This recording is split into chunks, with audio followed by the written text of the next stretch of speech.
changed. But beyond that, you and Lud blew up around the same time. Yes. My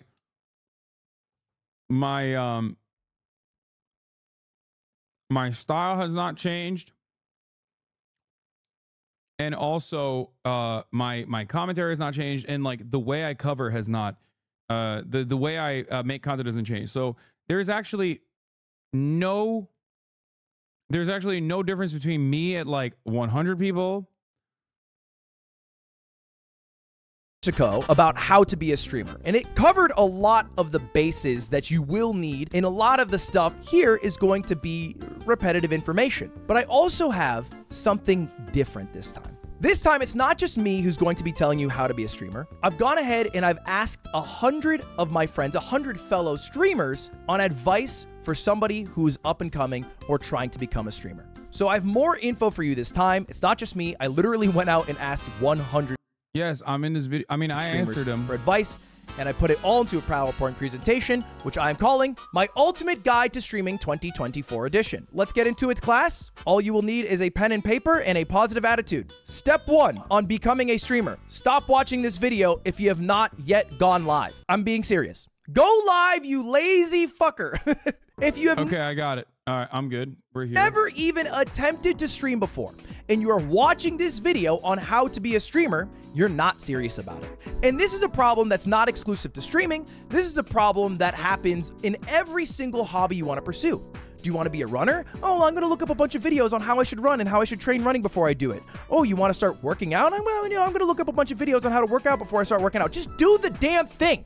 Just do it, because that is the hardest step, is just... He ain't wrong. Look at me, I'm streaming. Just doing it, and you'll make a million excuses, and you'll put 100 barriers between you and doing the thing. I don't have the right technology. My equipment's not good enough. I don't have anyone who'd watch me right now. I don't even know what I'd stream. Just fucking do it. If you're not... I mean, look, I decided I was going to stream. What did I do? I strapped a PlayStation Eye to my PlayStation 4, and I streamed off of that thing, okay? So, you know. That's how I did it. Think about that. Like, people always go, Hasan, you're so fucking rich. You're the most brolic, dude. Hasan, your dick too fat. Hasan, your bitch too bad. You know what I mean? They'll kill you, Hasan. You've always been like this. And like, no, it's not the case at all. I genuinely started my streaming journey. I started my streaming journey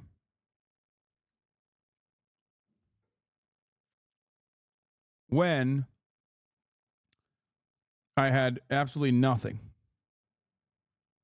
Not even going to try one single stream, then you are not serious about this. And I'm going to prove to you that you're not serious, because the biggest streamer in the world right now is a guy named Jinxie. And for a full year, he streamed on Twitch to an average viewership of 2. 639 hours streamed to an average viewership of 2. 3.5 hours live with a peak viewership of 1. That's Jinxie, man. So if you're not willing to be Jinxie, I don't think you're serious about being a streamer. Be Jinxie, go live, come back to this video after you've learned just a little bit. If you've already gone live, congratulations. All right, congrats. You can continue watching this video. Now, the second question you might be asking, Ludwig, why should I listen to you? Why me? There's a lot of information out there, a lot of people whose entire channels are devoted to how to be a streamer. Why me? Well, I've had some success along the way. I am the second most subscribed to Twitch streamer ever of all time, behind Kai Cenat. I won Streamer of the Year a year or two ago. You know, some successes along the way. This is not me boasting, by the way. I also have the record for the most Twitch subscribers lost by anyone ever, and I still hold that record. But I've had some success streaming, and I care about imparting that, because I know as a fact I will not be a big... So funny that he's like advocating to get more people to start streaming when it's a devastating... Isn't that nepotism though? What do you mean? Devastating, bad... Streamer forever. One day I will completely fall off, or I'll quit entirely because I'm scared of falling off. All right, one of them's gonna come. So I might as well get rid of all the information I have, because somebody who's watching this video right now will be replacing me as the biggest streamer in the world one day. Or they'll be a top streamer. I've seen people who What do you mean replacing you as the biggest streamer of the world one day? Like, that implies that you're the biggest streamer of the world right now. Who've made it big, who I would argue are doing shit that I'm not doing, that are very good, who have mentioned me. And I'm very flattered by that fact. So I might as well impart the wisdom while I have it. Extra Emily, I think, is a streamer who I think's fucking killing it right now. And she's mentioned me as someone who inspired her. And I'm flattered by that because she's doing shit that I'm not doing. Every damn stream, she's doing something crazy. She makes crack cocaine on the streets of Austin. Ma'am? Yes? This is a family establishment. You're not allowed to... It does seem like most people who get big quickly are people who already have connections to other streamers. No, that's just copium. I think once you get to a certain point and people recognize you, though, they will elevate you. That's it. It's just networking. Oh, I'm cooking steak. What? I'm cooking steak. So anyway, let me just give you the wisdom I have. And if you don't trust my opinion, well, good news for you. I just stream in the face of declining streaming revenue and market saturation. Also asked 100 streamers how to stream. This is real. I made a Google form. I asked all the questions that I would want to know if I just started streaming. And I asked the biggest streamers you could possibly think of. And this is true. I did ask. It's like saying...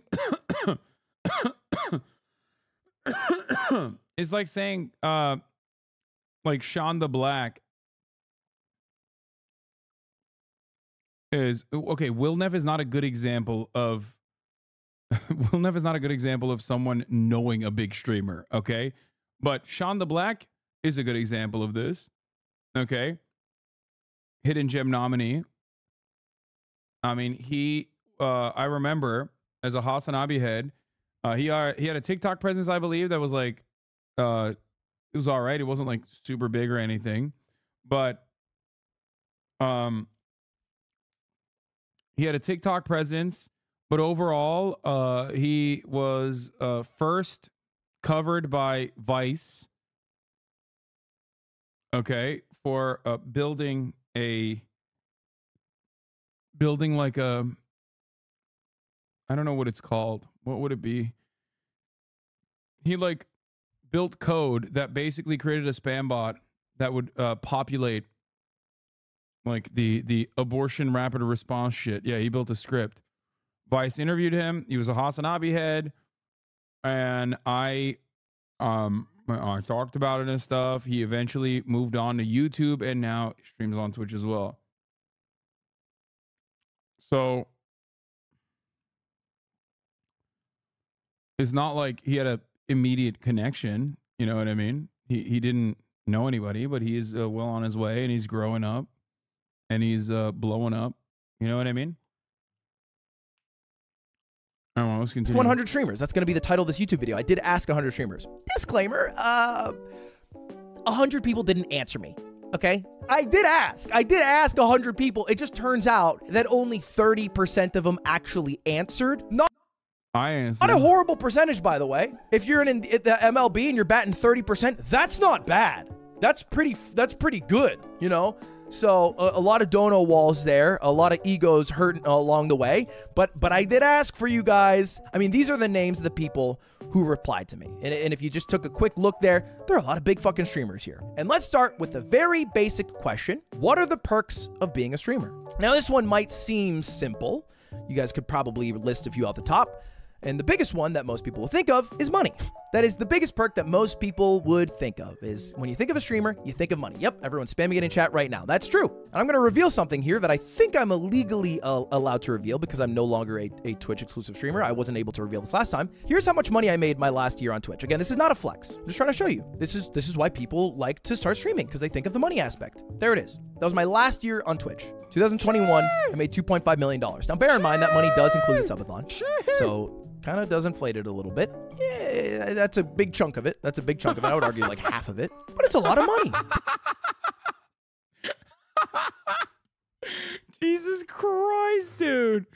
Oh my God, that's so funny. People, you know, they like the idea of streaming because the amount of money you can make. You also... Bro made half of his, that's more than half, first of all.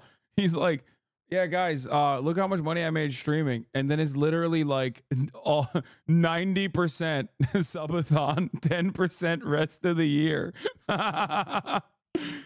So have a pretty cool job. You get to game for a living. I mean, that is the core of what streaming is. It is gaming. Literally, for my job last week, I got to play Stick RPG and gamble in a fake cartoon universe where I was trying to sell cocaine to Girl Scouts who robbed me. That's what I did for my job. That's what I did. It was pretty fucking cool. I'm not gonna lie. I had a lot of fun doing it. That's what I got to do. You also get to be like a D-list, F-list celebrity. You're not famous. Don't fucking delude yourself if you're a streamer. But if you walk into a GameStop and you're a big streamer, holy shit, they're gonna recognize you. Macy's, Banana Republic, not so much. But Best Buy, you know, those are our places. That's where the people know us. And you get to even meet some cool people. A lot of people that I liked watching, I got to meet. I got to hang out with. And now I also get to work with. These are the cool things about streaming, but everybody knows this. Everybody knows all the cool shit that comes with streaming. People don't think about some of the negatives, so I'm gonna bring up a couple here. One, being a micro celebrity isn't always great, because sometimes you have haters. And I brought an example of a hater here for you today. Where do people recognize you? Everywhere, but I'm in a different situation than Ludwig. This is something that I've mentioned. This is something that I mentioned before. Best Buy is a definite though. XQC is super famous, dude. He don't know what he's talking about. No, XQC is actually a great example of this. Massively successful streamer for many, many years at this point. Literally just almost entirely trapped in the Twitch ecosystem, though. Okay? Kai Cenat, very different. Why? Because Kai Cenat has outside appeal in Twitch. XQC, predominantly inside appeal on Twitch. Very successful on Twitch. Okay? But normies don't know normies don't know who the fuck XQC is at all. You're wrong on that. Maybe now a little bit with the $100 million kick deal, okay? But you have to remember, this is what is very important. Mainstream media still has a stranglehold on like the normie audience, okay?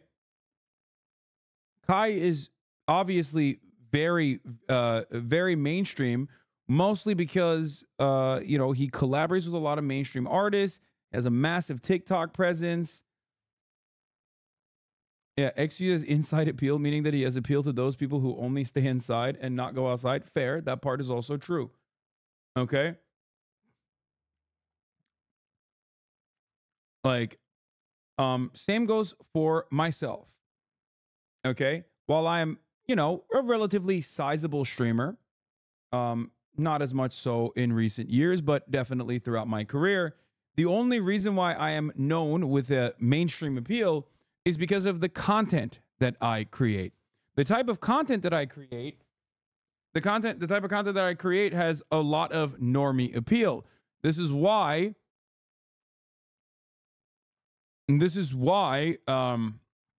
when I go outside, I get recognized probably more frequently than my more successful friends, even as far as like analytics goes. I have a ton of friends that watch my friends of mine that watch your clips on YouTube and TikTok. They see me watching Twitch and it scares them. Yeah. The thing is, like, yeah. The thing is, because of the content that I create, it has like a much more broader appeal to a much broader subsect of society. I have a much higher likelihood of your parents knowing who I am, for example, especially if you have millennial parents, than a like random Twitch streamer. Here's a good example of Twitch analytics not translating to popularity in the mainstream. For example, Pokimane. Pokimane is mainstream famous, even though her analytics on Twitch do not translate to how massively famous she is in the real world. Ninja, current state of Ninja's analytics do not translate to how massively popular he is in the real world. Normies know who Pokimane is. Normies know who Ninja is. A lot of those same normies that know who Pokimane and Ninja are don't know who XQC is. Okay? Valkyrie is another good example of this. A lot of normies, I would say, a lot of normies know who Valkyrie is as well. Okay? Why? Normie appeal. as in working with mainstream media, like working in movies, working in marketing campaigns, things of that nature. You know what I mean? My biggest hater that I've had for about 3 years now, a guy who will DM me almost every week some mean shit. March 7th, 2022. Ain't no way your ass drive a Vespa. I got COVID a few days ago. It's because of your stupid Vespa. Stop driving the Vespa. Still at it. Just got Dolly, LMFAO. Okay, this picture does make me laugh. It does make me laugh, but still, what is that about? What is that? I'm just minding my own business. It's 1:10 a.m. Holy shit, you did it. I'm so proud. Sometimes it does come full circle. Doesn't mean the hating stops. God, I hope I find your name on Epstein's Island. Okay, you get the idea. Obviously, this is more of a funny hater, but there are very real haters. There are very real consequences to even being a micro celebrity, and there are a lot of people whose lives are worse because of the attention they get, and they don't really like it. Okay, that's one thing. Another thing, big streamers tend to work a lot, right? These are my 30 surveyed streamers. I asked them how often they work in a week. And the blue is 0 to 20 hours. You might notice there is no blue. In fact, an equal amount of people work 20 to 39 hours a week, as do 80 plus hours. And I don't think they're bullshitting when they're putting these replies in, because you can literally track the hours of some of these streamers. There are people who are average live 10 hours a day for the entire year, 365 days a year. It's easy enough to go, work, Lamau, this isn't even a real job, whatever, that's fine. The reality is, though, if you were to do that, it would.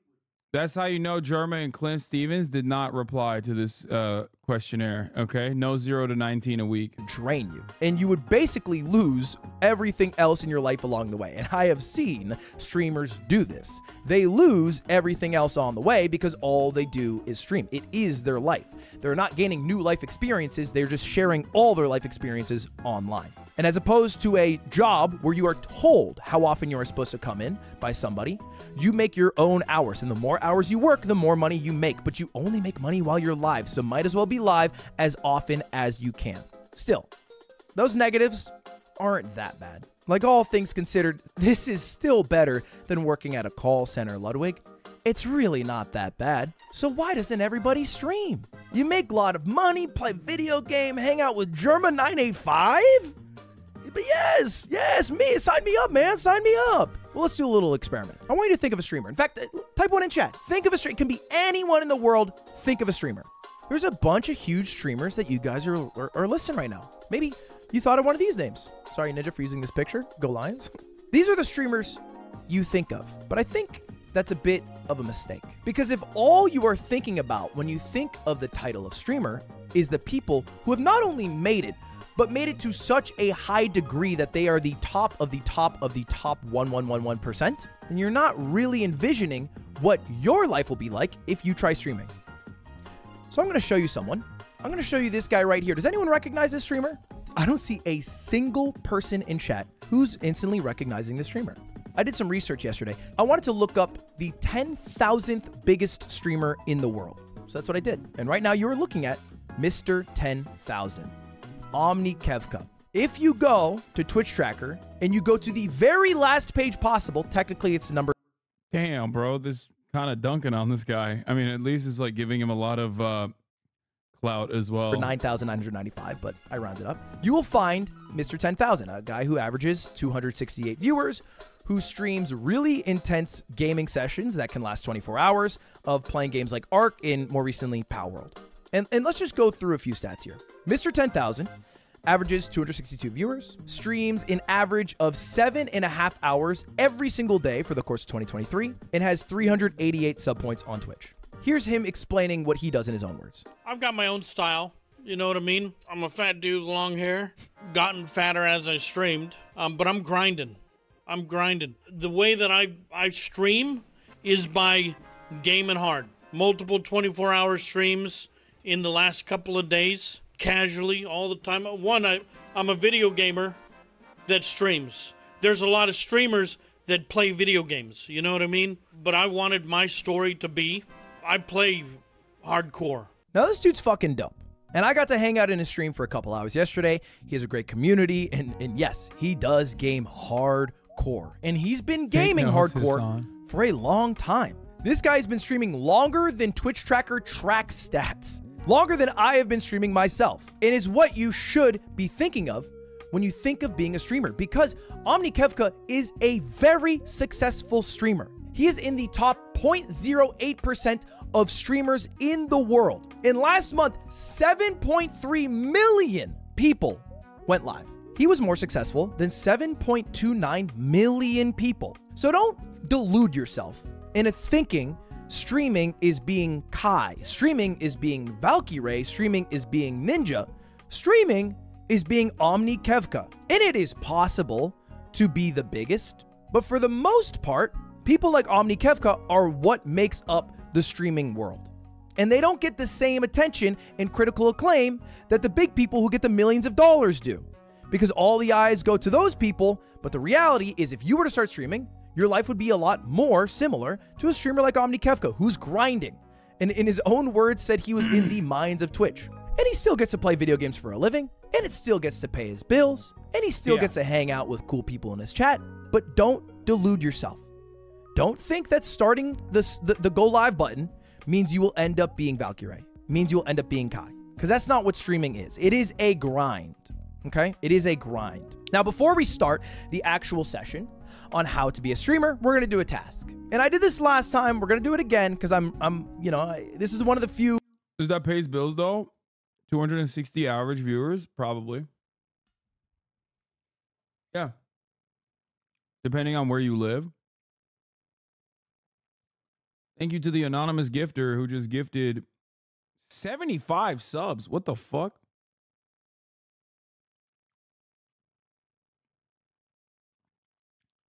$388 sub points is said. That's like 1K a month. No, I think those sub points are not correct. And plus, it's not just off of subs. Remember, these guys are running ads. They might even get sponsorships. You have to remember, there's ad revenue. There's ad revenue that you have to factor in. There's probably a little bit of YouTube money too, and sponsorships too. Not to say that like this guy is probably caked up, but bits, donations, sub points don't also show the actual full story either. I know a gambling streamer with average 1K who makes 2 million USD a year. Yeah, because he's a gambling streamer. Gambling contracts are insane. Very similar to people who want to be actors. You envision yourself to be celebrities while most working actors you never heard of but make a living. Yeah. Y'all don't know what the fuck you're talking about. That's just sub points. Doesn't count any donos, ad rev, or anything else. Yeah, exactly. Yeah. Straight up.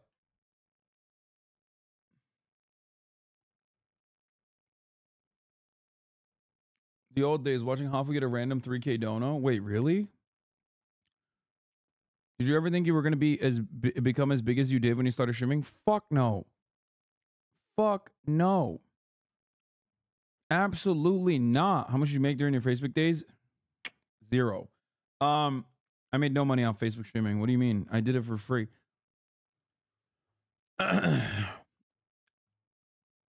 No, I had absolutely zero idea that I would even be like, I didn't even think I would be a 5K average streamer. Like, that's crazy. And then when I got there, I was like, damn, this is wild. And then I didn't think I would be a 10K average streamer. And when I got there, I was like, that's crazier. Oh my God, I'm talking about politics all the fucking time. Come on, you had a huge YouTube presence? No, I didn't. You're so wrong.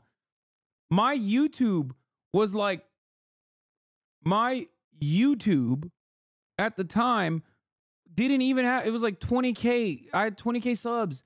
I didn't have a YouTube presence before 2020. Y'all are nuts, dude. Y'all are nuts. Okay?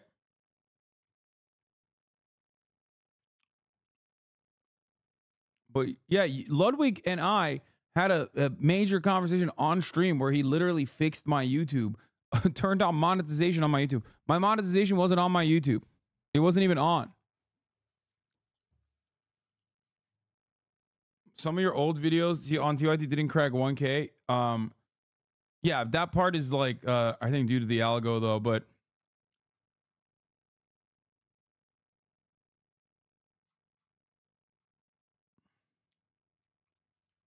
no, 20,000. Okay. 20,000 subscribers on YouTube is not big. You're out of your mind if you think that it's like a real thing. No, 20,000 YouTube subscriptions is nothing. You're crazy. Hippie things that I believe in, which is manifesting your goals. And the way to do that is by writing them down. And I want this on pen and paper, okay? I want this on pen and paper. I did this when I first started streaming over 6 years ago. I'm gonna have you guys do this today, all right? And in fact, I write all of my goals on something I can easily access on my desk. And it's on this little picture of me. On the back of it, I have all my goals. Now you're gonna write 3 things on this piece of paper. Section 1, I want you to write your goals with streaming. Now the goal can be different. It can be broad, it can be bold, it can be simple, but it should be honest. If you're gonna say that your goal... How many followers on Facebook did you have when you started streaming? 500,000. And guess what, dude? I streamed to 14 people. So none of that shit matters, okay? How many fucking TikTokers have like 3 million followers on TikTok and get like 3 concurrent viewers on Twitch? Come on. You still skip the most difficult viewership barrier? Yes, I wasn't a complete unknown entity. This part is true. Here, I'll tell you guys what I did. 1, I leveraged the existing audience that TYT had to build an audience for myself because I always wanted to inevitably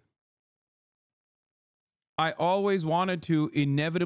my own thing, because like no matter what I did with TYT, they would just kind of take it and make it their own, right? Because I was under the banner of TYT.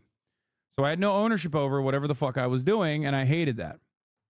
The second reason why I did it was because I wanted to manage exactly how many real eyeballs or real conversions I had. So I would always like promote my Instagram on the Facebook videos. Facebook videos would actually get like 30 million views in a week.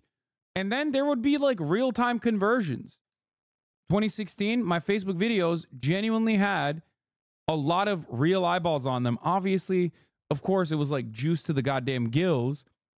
But having said that, there were some very real people watching. Okay? Now, here's what I did though. When I started on Twitch, I had like 14 people watching me on my first ever stream.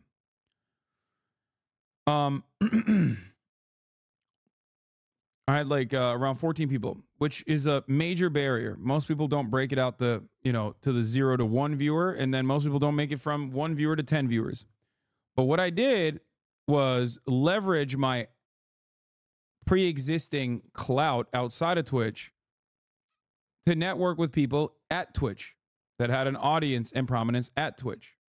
A lot of collaborations occurred, both with, ironically, now no longer a friend of the show, Destiny, and more importantly than that, Austin and Trainwrecks.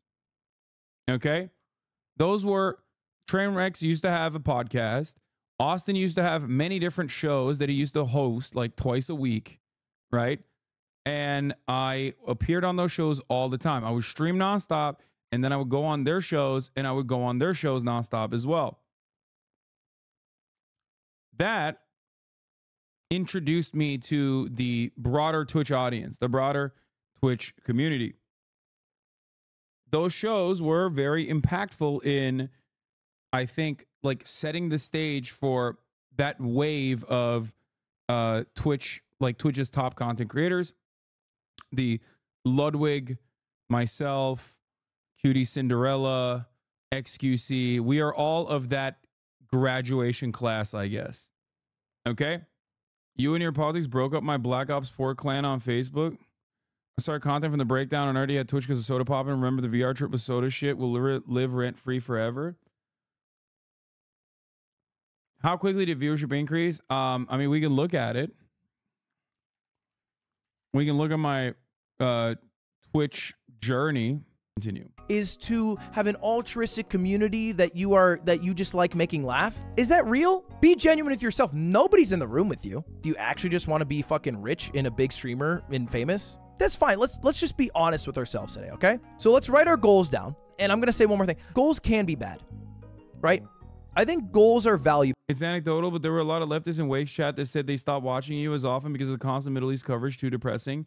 Brother, the sad state of affairs is that a lot of Americans don't want to fucking talk about how disgusting America's actions are, okay? They might be like, I want socialism for me, but when it comes to foreign policy, for me in particular, my foreign policy absolutely is considered divisive amongst American leftists, supposed leftists, people that call themselves leftists. That is not going to cause me to stop talking about it. It's not just the fatigue. Fatigue is a factor as well. But if fatigue was the major factor, then when I'm not talking about American foreign policy or the Middle East, which, you know, I don't as much right now, they would come back. The reason why they leave is because they think that I have abandoned their understanding of the world. We have a major disagreement, okay? We have a massive disagreement on this issue, and I can't change their minds on that. Because they hold you accountable. But just because you achieve your goal does not mean you're done. And just because you don't hit your goal doesn't mean you failed. It's just something to hold you accountable along the way. And it can be as simple as my goal is to go live 3-4 times a week, whatever it is. So write your goal down, whatever it is. Second thing I want you to write some inspiration. I think this is really valuable to do because when you first start out, you're forming some sort of identity. And anytime you watch a streamer in their early career, even very successful streamers like Liam, for example, the speedrunner, you can tell they've pulled some inspiration from other people. You know, Liam had some similarities to Clint Stevens. So I want you to list 3 streamers that you like and how you would like to stream like, right? So don't just list 3 streamers that you like that do something you would never do. For example, like don't list, you know, Tarek Kaide 10s and then you're like, oh, I don't play Valorant. List 3 streamers that you like that do something you would like to do. And then the final thing I would like you to list is why. Why do you want to do this? And this is the part where I want you to be honest. This is the part where I want you to actually answer the question very, very like vulnerably. Why do you want to... All of your massive political controversies have been on foreign policy? Yeah, of course. Have 300 concurrent viewers. Why do you want streaming to be a supplementary income? Why do you want streaming to be a full-time job? Why do you want to be the biggest in the world? I don't care how altruistic it is. I don't care how selfish it is. I just care that you know it and that you are honest to yourself, and I think that is valuable. Now, you might have thought if I saw you not write this down, I'd tell you to quit. All right, this is what I did in the last video. Last time I did this, all right, I had this entire spiel, and then I said, if you didn't write it down, then you should quit. What you should actually do is if you are writing this down and you have not yet gone live, go live, you lazy fucker. Okay? Stop doing all the auxiliary work without actually doing the thing that you were trying to do. Just go live. You're the only one who can motivate. Go live and serve 3-minute breaks at the top of the hour. Yourself to do the things that you want to do in life. If you're trying to be a streamer, you just got to go live. You can do all the other shit like looking up what gear you want to get and writing down all your goals after.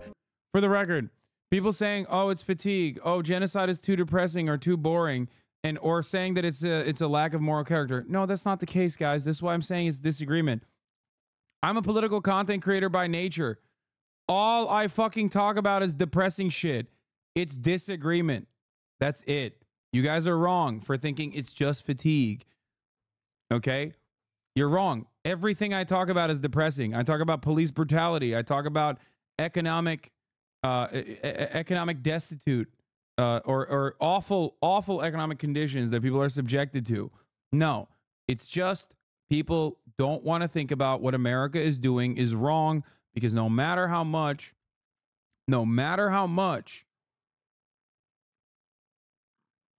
people value themselves as like progressive people, they don't want to fucking get outflanked. They don't want to even feel like they're being outflanked. And many people don't want to think about a world where America is not the dominant power. Deep down inside, they're getting fed a steady diet of information from NPR, New York Times, and all these other places where I try to describe to you like the greatest lesson I can instill upon you is media literacy. Those outlets are feeding you information objectively under the auspices of objectivity that is like incredibly slanted in the pro-American direction. Okay? That's it.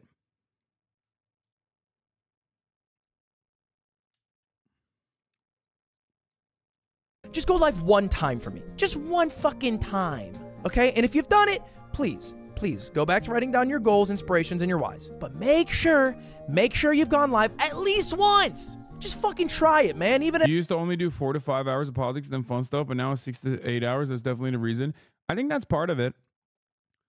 I've definitely greatly increased the amount of like political content coverage that I do. That definitely is part of it. Almost the entirety of my 8 to 10 hour streams now is all wall-to-wall politics. No, it's not about gaming. Shut the fuck up, chat. There's never been a massive community of gaming frogs in this community. It's the core fan base that will sit through gaming. Come on, dude. I professionally look at this stuff, okay? No. It's that I used to watch fun reacts. I used to do fun reacts and have fun. Half of the stream was politics, straight up politics and news.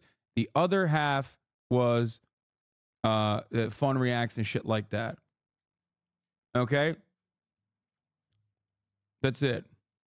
No, and it's not because I don't game with any regularity. I'm sure that if I gamed with regularity, I would grow more of a gaming audience, but it would go from like a 14K gaming audience to a 15K gaming audience over the course of a year. If, on the other hand, if I had... Bro, do you not care about us core people? That's not what I'm saying. You want to die. I hate talking about this shit. It's so depressing because I get so upset trying to describe things to people, and then the reaction is so parasocial and so silly. Okay?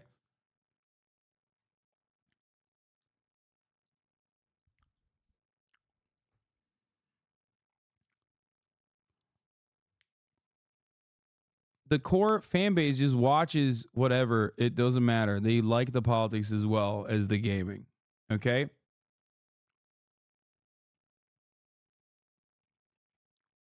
But I've never been known for gaming because I don't have a lot of content out there that promotes me gaming. That's the other part of it.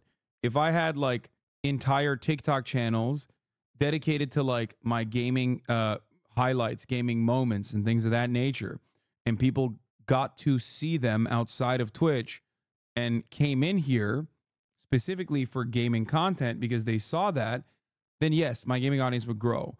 Gaming audiences don't grow organically on Twitch. Nothing grows organically on Twitch. Okay? So that's how it works. It sucks because your gaming is literal peak, especially when you're collabing. Yeah, I agree.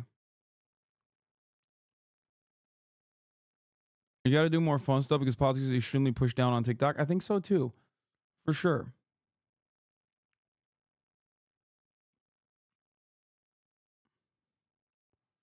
I'm going to make a TikTok of all your best Donnie 3.0 RP clips to force him to bring him back.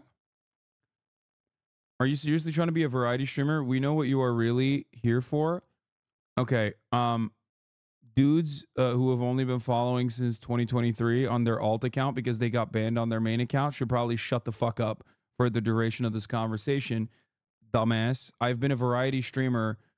I've literally done more variety in my peak and throughout my streaming career than I've done straightforward news coverage.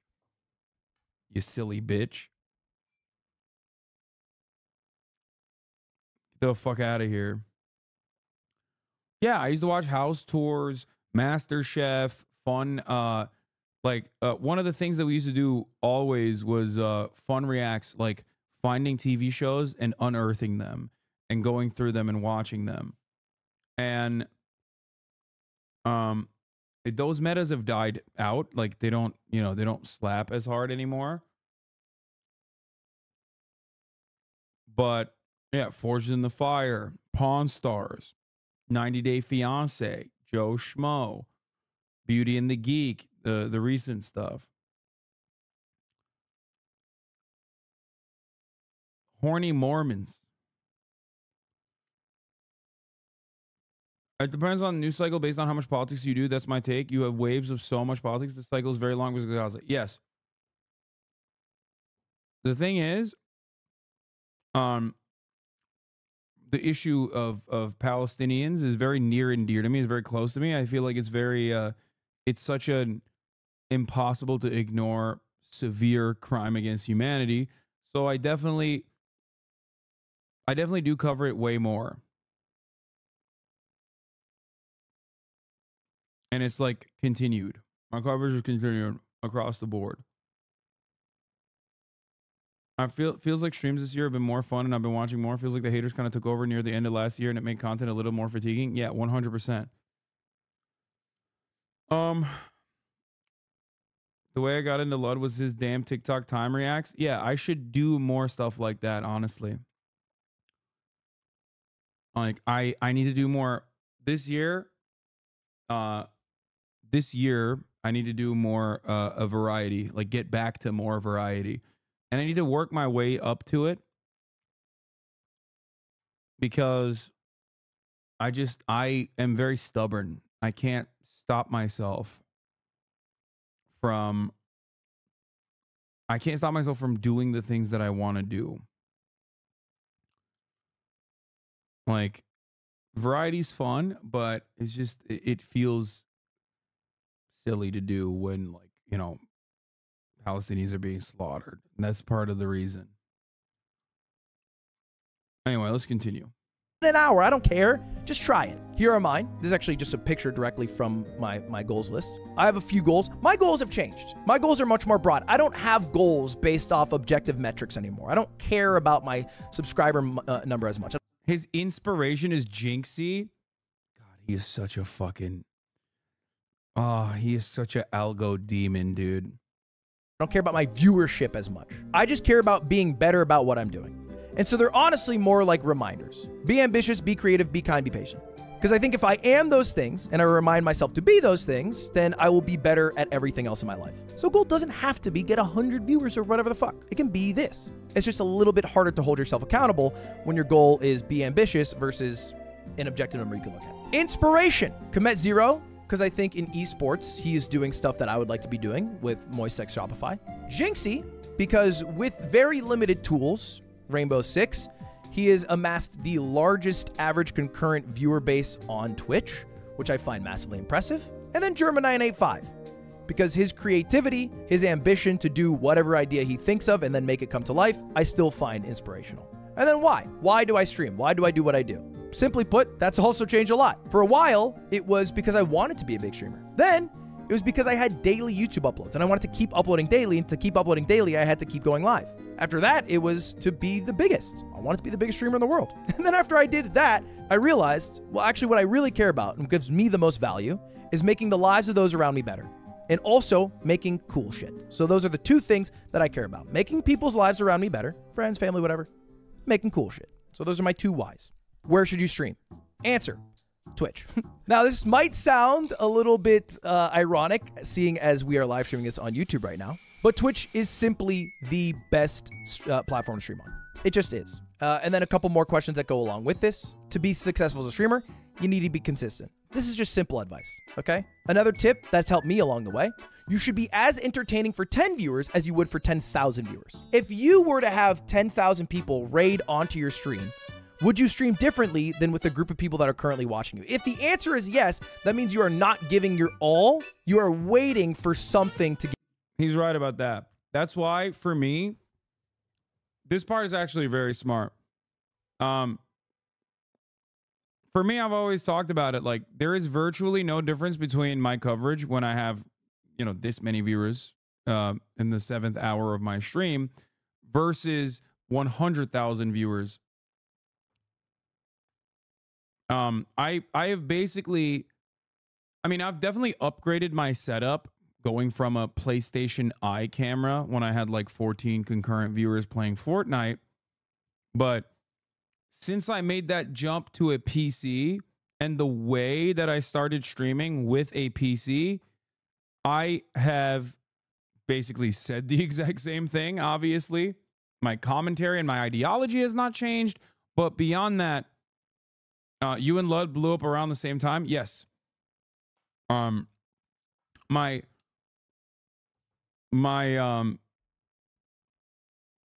my style has not changed, and also my commentary has not changed, and like the way I cover has not.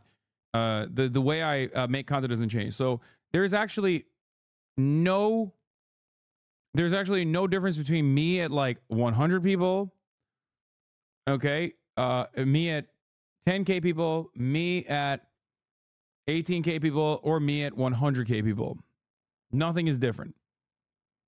Give your all. You should be giving your all for 10, as you would for 10,000, because then that 10 is how you grow to 10,000. And the ideal length for a stream is just under 6 hours. Anywhere under 6 hours. Where am I getting this information from? Well, I asked the biggest streamers in the world what the best streaming platform is. 28 out of 30 said Twitch. One person said YouTube. One person said multi-streaming. I am not sold on multi-streaming. I think multi-streaming fractures communities. There are times where it makes sense. For example, Doug when he does his YouTube versus Twitch, or an event to get the maximum amount of viewers. It works for some people like Charlie because he has a huge YouTube presence. I think it's better to not multi-stream. This is where I'm currently at. You could multi-stream till you find the platform that you like and then go from there. But I think sticking to one is generally better.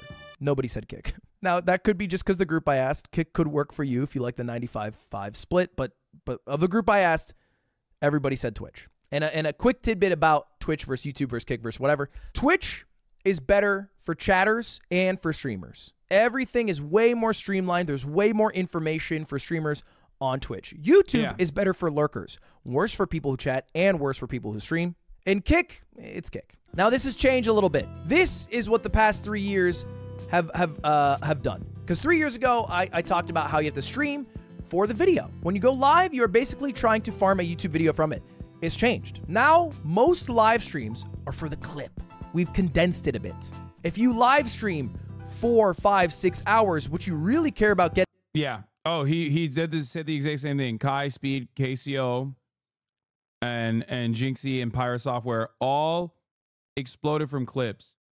Yep. It literally it has turned into Queso. Sorry. Fuck.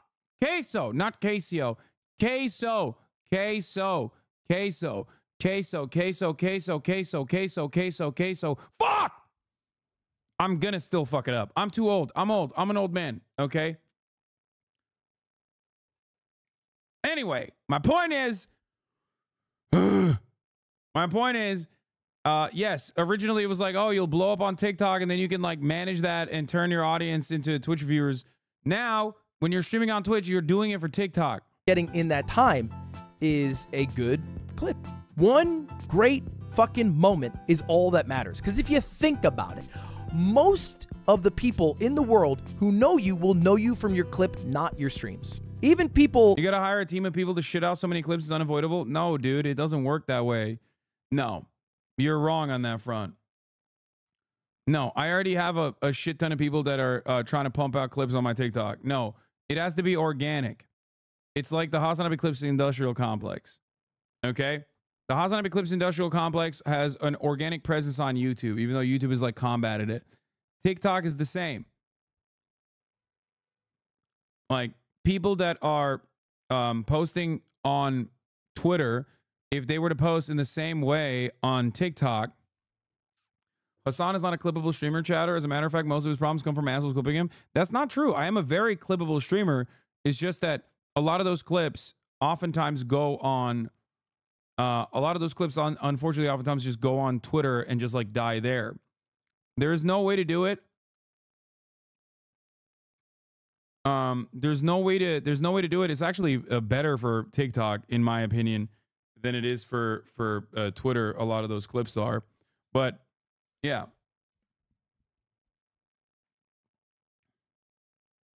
Thirst edits are great for TikTok. Funny moments are great for TikTok. Clipped out of context is great for TikTok. And short, condensed political takes are also great for TikTok. So there's a lot of stuff that I do that could be clipped and posted on TikTok. It's just that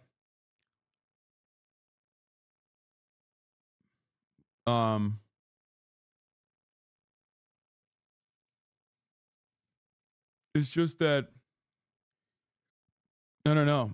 It's just my own personal TikTok gets clapped too much. On this list, all right? Kai, Speed, Queso, Jinxie, Pirate Software. You guys might have seen these streamers before. You've probably seen them from a clip. It might have been Speed getting sucked off in Minecraft, right? It might have been Kai breaking the record for the most subs ever of all time. It might have been Pirate Software talking about the YouTube algorithm. It could have been Jinxie hitting his desk with his feet and then falling backwards in his chair because he saw someone in Fortnite with a fat ass. Could have been Queso being called fat again. But you've probably seen the clip. The clip is king. So all you need is one great moment. And then if you throw that moment on YouTube Shorts or TikTok and it blows up, it's a self-feeding system. More people will go to your stream. They want to see the funny moment. The funny moment happens. You get a new funny moment. And every new big streamer that's exploded from the past couple of years has exploded from clips, right? All these people I just listed, they've all been exploding because of the clips. Sometimes they're not even posting the clips themselves. It's just other people posting clips on their behalf. But it's all about the fucking clip. And you can be contrived about this. You can be natural about this. You can be an over-the-top person to get a clip. You can just be a godlike gamer and happen to get a good clip. But I promise you, if you live stream long enough, shit happens. I mean, that's the fucking beauty of live. Shit happens. Sometimes because you planned it, sometimes because you didn't plan it, and that's just what life is. But you will get a funny-ass clip, and when you do... Farming clips can make a toxic audience in the long run, though? Not really. I don't think so. It just depends on what kind of clips are being farmed. You just got to keep rolling with it. You got to keep trying to recreate that magic. Asking the 30 biggest streamers, I said, do you think YouTube Shorts, TikTok are important for your growth? Because I wanted to know from their perspective. Right? Some of these people are established creators. 66.7 still said yes. And bear in mind, almost everybody I asked has been a successful creator since... Chat doesn't get that the best way to introduce someone to your content, the best way is a short clip and not an 8-hour stream. Yes, the short clip is how you introduce the content, and then they're like, wow, I like this guy's ideas a lot. Let me find out more. And then they go and they watch the fucking stream. Maybe they don't watch the 8-hour stream at first because that's obviously intimidating, but slowly but surely they watch more and more of the stream. That's how it works, okay? That's how it works. That's how it works. Did he ask you? Before yes. YouTube Shorts are really a thing. And they still believe, 2/3 of which, that YouTube Shorts and TikTok are important for their growth. So if they believe it en masse, huge majority, then you should also probably believe this. Now, there's an issue with clips. They don't make any fucking money. So it's still important to stream to make a YouTube video. And I've repeated this for my last session, but I think it's still valuable information. When you do a live stream, it is still valuable to have a goal going into the stream of getting a YouTube video out of it. You go live with a premise. Yeah, I came from TikTok to YouTube and now I watch you on Twitch. Oh shit, nice. You know, maybe you are going to give your chat your credit card. The bones of the stream is you buying things with picked out, and the conclusion is the final list of how much money you've spent and everything you've bought. Your premise, your bones, your conclusion. It doesn't have to be every stream, mind you. But if you are going live without really thinking about it, just playing a video game and then going offline a couple hours later, I don't think you're really giving it your all. You should be putting damn near an equal amount of time thinking about what you're going to do as you are doing what you are supposed to do. If the entire fucking time you spend working on live streaming, you are live and you are not growing at all, you're making a mistake. Let's use our time more valuably.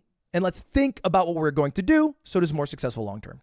Here's an example. Which YouTube video do you think will be better from these two live streams? Do you think it is Jinxie vs 20 girls? Or do you think it is the live stream called Wednesday?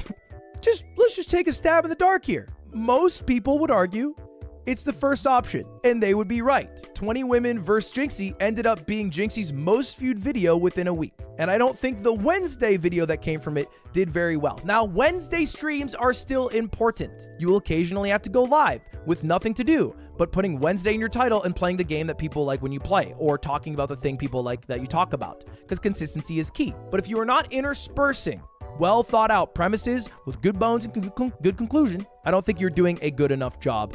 It also doesn't help that you have a very toxic and large group of haters. Comments under videos about you are nuts and usually highly uninformed. The power word of out of context clip. It doesn't matter. That doesn't matter. It's just what matters is you just keep making. Guys, let me explain something to you. Okay? Nothing matters. Please understand this. You could be a fucking murderer. Okay? You could go and murder somebody. But if you turn around and you make banger music, people are going to listen to it. Okay? It hurts your credibility, though? No, it doesn't. No, it doesn't. You have to become someone that is impossible to avoid. You have to become someone that, like, even if someone is a hater, is still like, man, shit, I need to see what this guy is saying. Okay? Stop giving credibility to haters.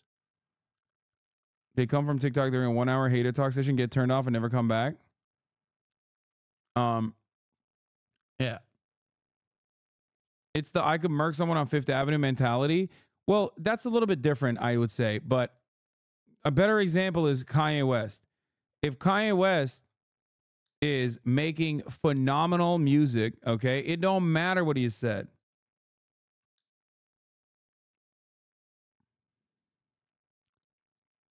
Does that make sense? It's about how many buckets you can deliver in a basketball game. It's about how many yards you can run. It's about how well you can dance. It's about how well you can sing. When the thing that you are known for, okay, when the thing that you are known for is no longer as like popping, if you are no longer entertaining as a streamer, that's when you actually die. Okay?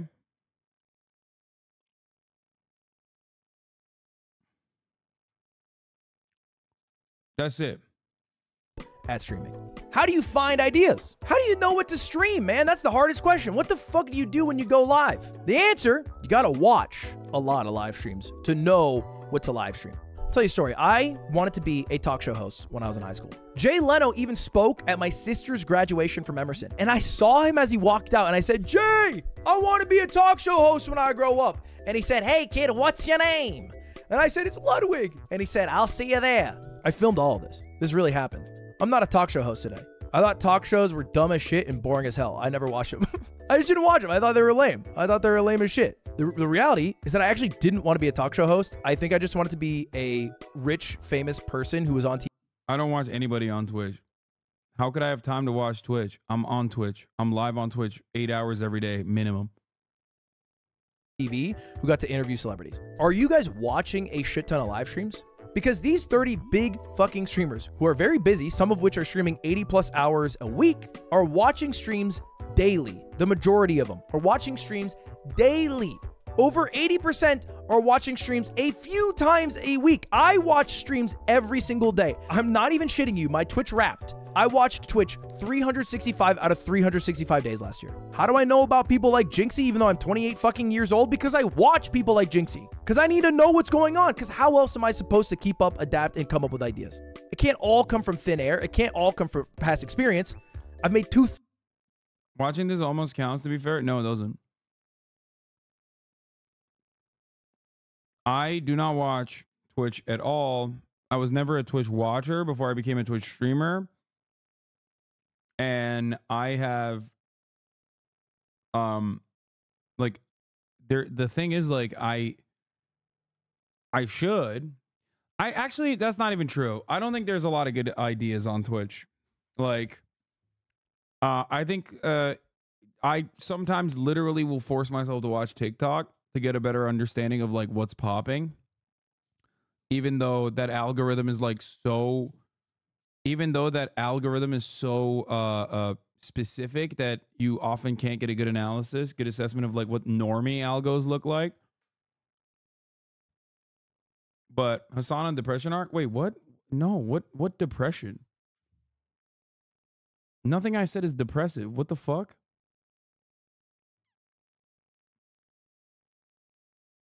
What do you mean? No, I've never been a Twitch watcher at all, mostly because I'm straight up streaming almost always. The problem is, yes, there isn't really a lot of people I can look to with respect to what I do, because there's not exactly a lot of comparable content creators in general. But that's, I think, what makes me, what makes me a little bit more unique, because I like to blend in shit that people are doing outside of the political sphere. And I used to do that a lot more. And I think I need to keep doing more of that as well, because that is how you bring in normies for the most part. 1,000 goddamn videos. I gotta be watching shit. I gotta get inspired. If you're not watching Twitch, you can't become a Twitch streamer. It's also important, though, to think of ideas that work for you. Because, yeah, you can watch somebody, but you can't necessarily do what they do. For example, if you watch me, you can't do, I let my chat spend $10,000, the results are cursed live stream. Because you can't spend $10,000 fucking dollars on a live stream. That would be insane. It'd be absurd of you to do. It'd be crazy. You shouldn't do that. You also probably can't fly to Japan and drift the J-Schlatt, because you probably don't know J-Schlatt like that. So if you can't do those things, do not think of ideas that include those things. I think this is a mistake I see all the time. People thinking of ideas that don't actually work for them. Oh man, if only I had 10. What is this? It is a strange phenomenon that viewers of these unsocial losers who are generally despised by their streamers. I love my viewers. I don't know what the fuck you're talking about. You think I would put up with your fucking psychotic nonsense all day, every day if I didn't love my community? What are you, out of your fucking mind? The most insane shit I've ever heard. NK, I could do this. Oh man, if only I was friends with J-Schlatt, I could collab with him. I would get big quick. What do you actually have around? What do I always say?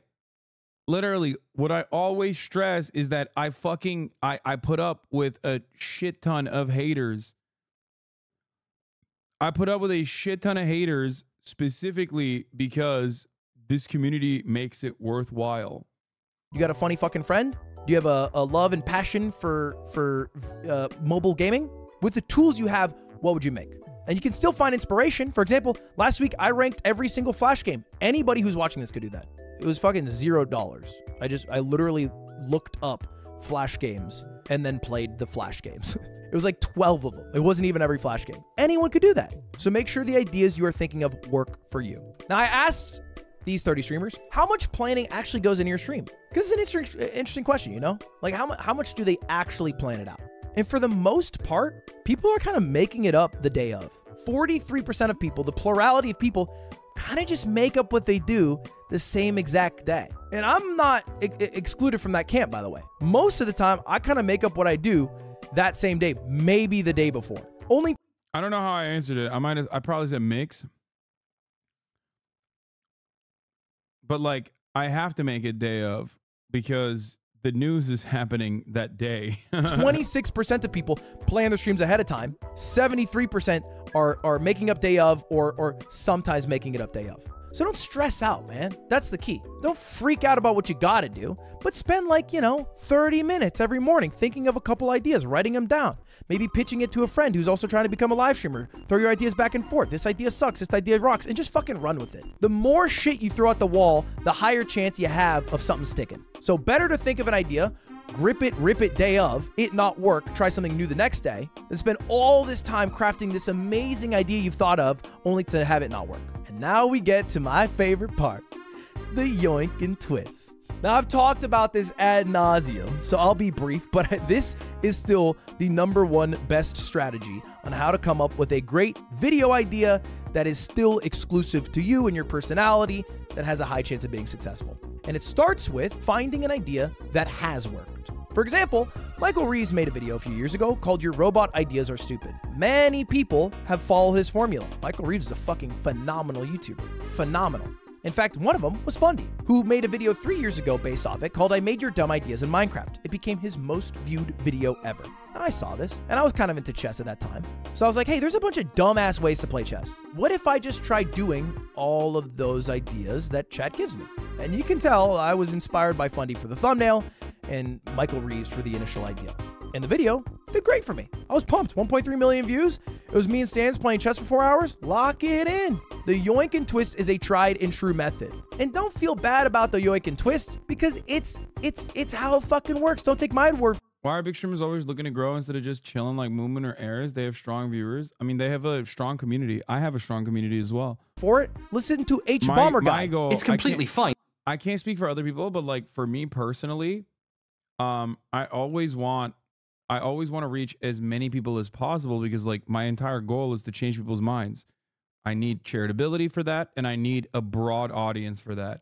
Because if I'm only talking to the same 17,000, 18,000, 20,000, 30,000 people that are all like-minded, then my impact is softened. You know what I mean? So you're just like Christianity? Yes. Just like Christianity.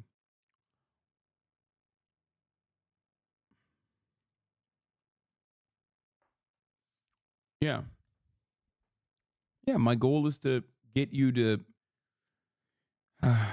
see a unique way of thinking that you are never really exposed to. And then you are, and something clicks. Yeah.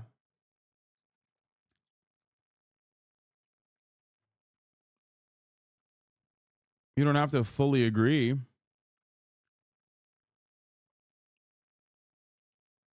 Hasan explains every week in Chess the Last. Yeah. My job, my goal, my overarching goal is to reach as many transphobic people, racist people, homophobic people as possible. And then have them change their attitudes, or at least like become more charitable to this way of thinking. To be inspired by someone or build on ideas you got from somewhere else, especially if you're open about it. Famous big boy YouTuber Ludwig has a thing he calls the yoink and twist, where he gets ideas from existing videos and openly broadcasts he's doing his own spin on it. In his video about that one guy copying the capsule hotel video, he happily says where he got the stuff he drew on for his own work. I do. This is me trying silly chess ideas, and look at all the tweets beside me with your ideas suck. Genius thumbnail. I got it from Fundy. I got it from Fundy. I made your dumb ideas in Minecraft, and then he has a bunch of tweets next to him. It's hard for anyone to feel ripped off when he's open about where he got the ideas. And if you don't take H Bomber Guy's word for it, or my word for it, 29 of the 30 streamers that I surveyed said they take stream ideas from other creators. 29 out of 30! So if you haven't already started looking at other creators and trying to take some elements of it, twisting it to making it your own, then you're just simply not doing it right. By the way, the only person who said they don't take ideas from other creators, Tarek. And that's fair. He does just go live and play Valorant every day. I guess he doesn't need to steal too many ideas. Tarek also gave a quote that I thought was poignant here. Because I asked everybody, I said, do you have a piece of advice for someone if they were to go live and stream? And he said, streaming, full luck, small skill. All right, that's what Tarek said. For some context, Tarek was the 3rd biggest streamer in the world last year. He says it's full luck, little skill. What does that mean for you? How can you even fathom becoming a streamer if the 3rd biggest in the world says it's full luck? You have to be delusional. And I mean this very genuinely, because there is someone who is watching this, or maybe isn't watching this, or maybe isn't born yet, who will be the biggest streamer in the fucking world. It will happen. Wait, what was that? Number 5? Where? Oh, wait, who are these people? Where is this from? Oh, this year. Little skill. What does that mean for you? How can you even delusional? And I mean this very... No, that's not the people that he's watched. It's just like top watched in general. Because there is someone who is watching this, or maybe isn't watching this, or maybe isn't born yet. Hot take, there is no luck in streaming. You either have it or you don't. If you or your stream sucks, people won't watch. Yeah, that is a hot take, because having it is literally luck. So you're wrong. You just described luck while saying it's not luck. Of course it's luck. There's a shit ton of luck.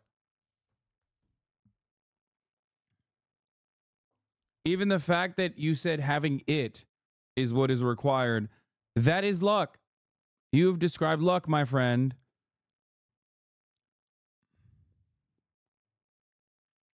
Who will be the biggest streamer in the fucking world. It will happen. It won't be the people who are currently at the top, still at the top in 10 years. It's gonna be someone new. And that someone is gonna be fucking delusional. They're gonna be out of their mind because they're gonna see that 7+ million people go live and they're gonna think, oh, I'm gonna do it. And then they're gonna become the biggest to ever do it. That's delusional. But you need to be delusional. Because if you're not delusional, and if all you look at are the statistics and the numbers, you're not even gonna be able to try. You're just gonna get stuck in reality hell, okay? It's okay to dream big. It's okay to be a bit delusional, and it's okay to fucking go all in on a absolute Hail Mary dream. And the only way I promise you will ever be the biggest to ever do it is if you are delusional. If you have that brazen confidence to believe that you hitting go live and switching the relationship that currently exists where you are the viewer to now you are the streamer and people get to watch you now and they have to watch you now. And not only do they have to watch you, they're going to watch you over the existing people with all the resources and money and experience. They're going to watch you instead. Only someone that delusional will ever end up being a huge agree with this streamer. 100% as well. It's like narcissistic delusion that is in the heart of every successful content creator, I would say. It's just like, now, it's not to say you fucking throw your life away. You quit your job tomorrow. You start streaming full time until you're the biggest. Don't do that, right? You can still be risk averse. You can still be smart, but be smart and be delusional. Now, I asked these 30 streamers, what is the most important statistic? What should you worry about? If you're going to go live, what actually matters, right? And the answer is average view count. Streamers are obsessed with average view count. They are obsessed with it. All right. And even the streamers who prioritize things like enjoyment or maybe some other statistics like girth, at one point, they cared massively about average view count. They obsessed over the number. All right. For many big streamers, it is their whole self-worth. I know streamers who were at 40,000 viewers who go down to 30,000 viewers. They're at 15,000 viewers, they go to 10,000 viewers. They're at 8,000 viewers, they go down to 6,000 viewers, and they're sad about it because that's how much value they put in to that average view count number. But if you're going to be one of the biggest streamers in the world, the 40 to 30 is a direct quote of a direct conversation that him and I had, which is ironic because like there is a little bit more liberation in the position that I'm in now because like you just get used to it. Like as much as it's like sad or whatever, but you literally do get used to it. Stop saying it's because you don't game. Oh my God. I'm going to literally video game myself. It is one of the most annoying aspects of the streamer chat dynamic, okay? Oh my God, I'm gonna bludgeon myself with a video game in the head. Oh my God, dude. Okay, let's continue. You do need to care about that number. There's a lot of things you can do to impact that number. There's a lot of things out of your control. It's not a healthy relationship you will ever fucking have with it, but it is also, at the end of the day, the most important statistic that determines whether or not you'll be the biggest to ever do it. Now, I thought this one was interesting. I asked them, do they look at their view count while streaming? I do. I've been Hawkeyeing it this whole stream. It's been going up the whole time. That means I'm generally doing a good job. 2/3 say yes, 1/3 says no. And that's how I feel too. I think it's a preference thing, right? I wouldn't put too much stock into this. And probably the people who said yes to looking at the view count while streaming are the same people who said average view count is the most important metric. But I just want to put some gravity onto the average view count number. Don't become obsessed with it. Don't become psycho. You know, don't let it ruin your life, I guess is what I should say. But be aware. You don't have to know it while you're live. You can look at it after. You can even look at it after a week or a month and look at the charts and see how it does for games. But know it. Know your stream. Know what people like, know what people don't like. I talk about this a lot. Everyone falls off. Now, it's a little funny to talk about how everyone falls off in a video about how to be a streamer. You haven't even made it yet, and I'm talking about how you're about to fall off. But it's true. And in these videos, I talk a lot about the how to make the sausage, the how to be a big streamer, the what happens if you do become a big streamer. But the reality is you're going to fall off. You're going to quit. Even if you fucking make it. Even if you watch this video and in 5 years you're like, let me watch your video. I'm the biggest streamer in the fucking world. In 10 years, 20 years, you're going to be like, I watched your video as the biggest streamer in the world and now I fell off. So while you're here, while you're making shit, you might as well make something you care about. And in the past, I haven't focused on this enough. But it is truly all that matters. It is literally all that matters, is making something you care about. If No, you're he's making right. shit that is an antithesis to your being and what you like and what matters or what you think is cool, like what's the fucking point in that? You know? Leave a mark. Be someone who makes shit they're proud of. I promise you. He's 100% right. He's so right. Listen, he's right. Like, something I stress over and over again is that in spite of everything, Asmongold says the opposite. Wait, you can stay on top forever? No, I don't think that's the case. I think it is absolutely way more important in the grand scheme of things when you're talking about like being a content creator to like make things that matter to you. Okay? To make things that matter to you. Since when does he do PowerPoints as a meta? This is new, I think.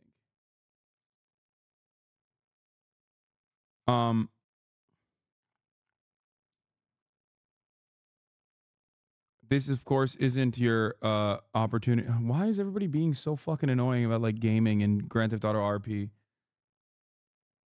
Oh.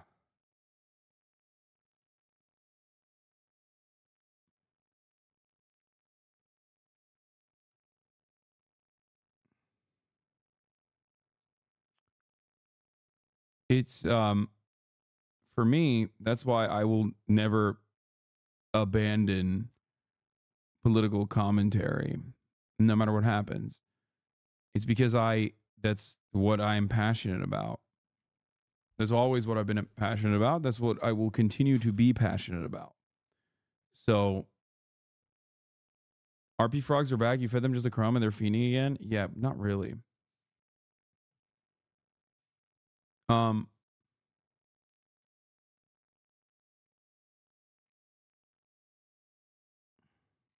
This is so funny. What if you have 3 viewers? That's how I started. What do you mean? I promise you. I thought it was you watching YouTube videos others made while sitting in a gamer chair. Yeah, that's what I'm passionate about. That's what I do, famously. Thank you. We are 7 hours and 39 minutes in, my friend. You're in here 7 hours and 39 minutes into a stream. Dropping this take is kind of sad. I wish you well, though. I have seen the heights that some streamers have hit, and then they start to fall off a bit, and then they're fucking depressed. But you wouldn't be depressed if you were proud of what you made. If the only thing that matters is the success, then you will guaranteed be sad in the long term. If the only thing that matters is making something you care about, then truly, the only way you fail is if you don't make something you care about. And so with that thought, I got some final steps. If you've already gone through the process, you've gone live at least once, you just tried it out. You wrote down your goals, your inspiration, all that. If you're at this point, congratulations. I got one more thing I need you to do. In the thought of making something you're proud of, if you really want to graduate and become a baby, if you really want to graduate and become a big streamer, I want you to show off your work. If you are not willing to show friends and family the shit that you make, you are not serious about what you're making. And this is a very scary thing to do. This is a fucking terrifying thing to do. A lot of people try to keep their stream life separate from the regular life, so people at school don't know or their family doesn't know. But if you're not proud enough of the shit you're making that you won't sit on the couch and watch a video with your mom or sister or brother or whoever, or you won't Discord message a friend that you've talked to for years, the shit that you're making, it is disrespectful in my mind to post that publicly expecting other people to watch. If you expect other people who don't give a shit about you to watch the thing that you won't even show the people who love you to watch, I find that disrespectful. And it's scary. Bro, I think it's very similar to money conversations. Like, of course, if you don't have any, then it's everything. But after you reach a certain amount, it matters more to how you're making than how much you're making. No, this is not similar to the money conversation at all. That's ridiculous.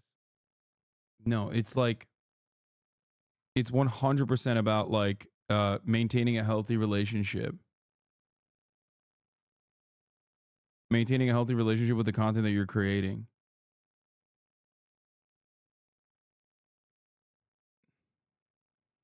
That's it. It's like, yeah, if you hyper focus on like staying on top, you're fucking cooked.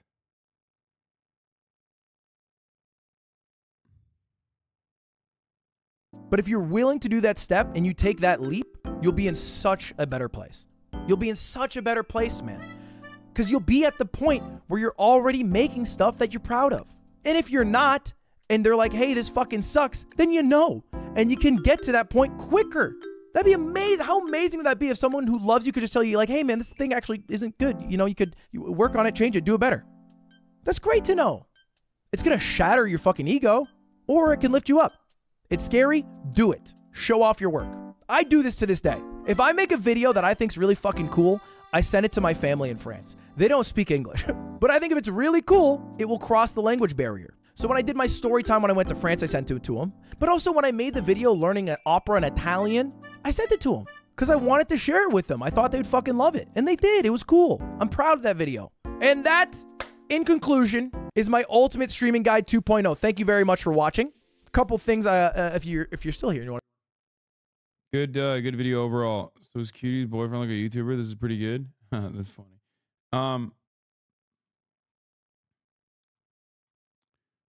It's a good video. I like it. I'm a fan of the